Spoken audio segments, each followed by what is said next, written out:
One of the biggest secrets about Disney World is that when you visit can completely change your experience. Yes, it's true that Disney doesn't have an off-season anymore, but there are still definitely months that are pretty good and months that you should do your absolute best to avoid. By the end of this video, you will know the time of year that many Disney regulars consider their best kept secret. But before we get there, let's go through everything you need to know as someone traveling from the UK to Orlando, especially if this is your first trip.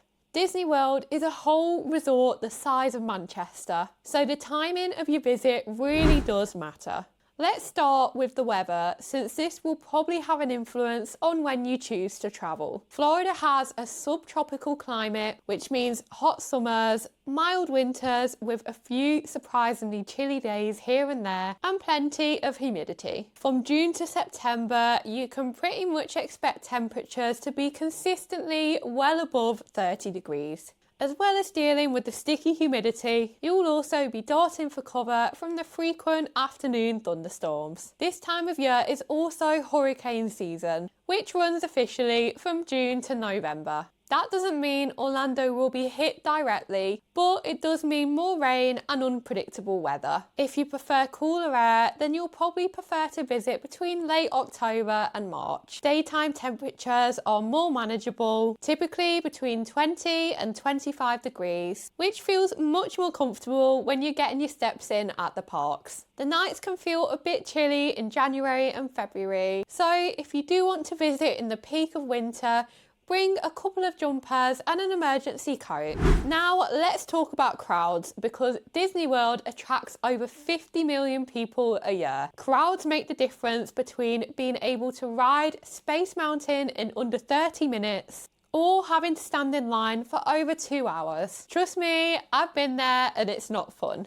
Peak times usually match with American school holidays, so that means you can expect the parks to reach max capacity around Christmas and New Year, and they're also going to be more crowded than usual during spring break in March and April, as well as over the summer holidays and during October half term. It makes sense then that the quieter times are going to be when American kids are in school. This means mid-January to early Feb, late April to early May, and late August through to early October. These weeks will give you shorter wait times and a bit more breathing space. Another big factor to consider is Disney's calendar of special events. These can add something magical to your trip, but of course they also attract crowds. In September and October, we've got Epcot's Food and Wine Festival. This is a massive highlight for anyone who loves food, as you can sample dishes and drinks from dozens of countries. Then we have Mickey's Not So Scary Halloween Party, which runs from mid-August to the end of October, and Mickey's Very Merry Christmas Party, held from mid-November through December, both at Magic Kingdom.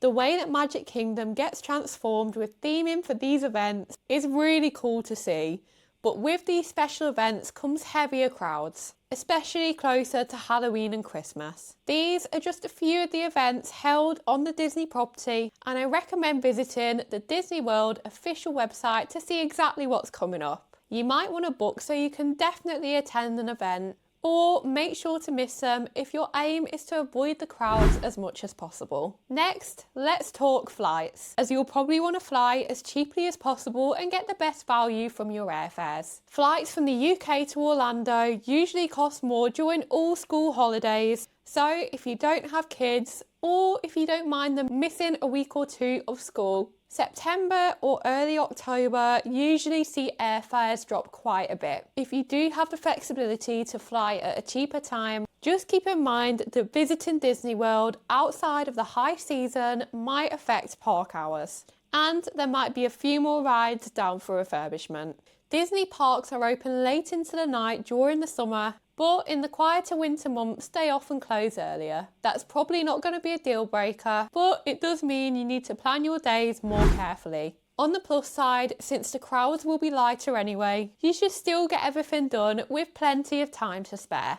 Beyond flights, the time of year also affects the cost of a Disney hotel and park tickets. Disney charges different rates depending on demand, So, unsurprisingly, you're going to have to fork out more for tickets around Christmas, Easter, and the summer holidays. You'll see cheaper hotel rooms and sometimes ticket deals during September and the first couple of months in the year. So, if you're trying to keep your budget as low as possible, taking your trip during the off-peak months will help you save, not just on your flight, but on your whole Disney package. So that's crowds, flights, park times, and weather covered. There's just one more thing to consider, and that's who's coming with you on your Disney holiday. If you're traveling with younger kids, you'll probably prefer to visit the parks during a colder month, like November or February, so you can avoid most of the crowds and steer clear from any heat-related meltdowns. If you're an adults-only group or couple, you're more likely to prefer September or early May, when there's fewer families in the parks and shorter ride queues. To book the best available times in the year, we recommend working with a travel agent that's familiar with not only UK term time holidays, but also the US. We're an experienced travel agency with first-hand knowledge of Disney World and Florida, here to make booking your dream holiday that much simpler. At the House of Travel, we've helped customers just like you book their Disney holiday of dreams, and as a group of former Virgin Holidays staff, we can help you navigate booking your holiday today. If you'd like to find out more on how we can help, simply follow the links in the description below this video. So with all that said, when is that best kept secret that I mentioned at the start of this video? Well, many Disney regulars exclusively choose to travel in late September into early October for a handful of reasons. Number one, crowds drop once American schools go back. Number two, flight prices from the UK often fall after our school summer holidays.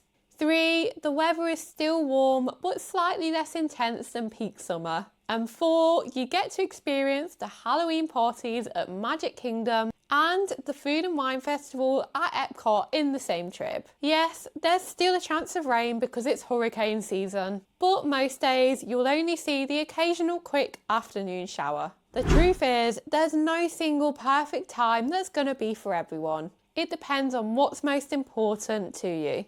And that could be cooler weather, shorter queues, cheaper prices, or special events. But now you know exactly what each season offers, you can match your priorities to the right time of year. If you're trying to get more familiar with how to book your dream holiday to Disney World, then you'll probably want to watch this next video to help you with your planning.